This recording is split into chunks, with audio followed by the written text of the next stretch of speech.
রেখো মা দাসের মনে, রেখো মা দাসের মনে। এ মিনতি করি পদে সাধিতে মনের সাধ, ঘটে যদি পরমাদ মধুহীন করো না গো তব মন কোকোনদে।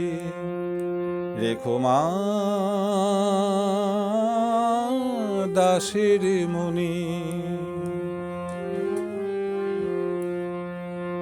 প্রবাসে দৈবের বসে জীব তারা যদি খসে, প্রবাসে দৈবের বসে জীব তারা যদি খসে, এ দেহ আকাশ হতে নাহি খেদ তাহে। জন্মিলে মরিতে হবে অমর কে কোথা কবে, চিরস্থির কবে নীর হায় রে জীবন নদে। রেখো মা দাসের মনে, রেখো মা।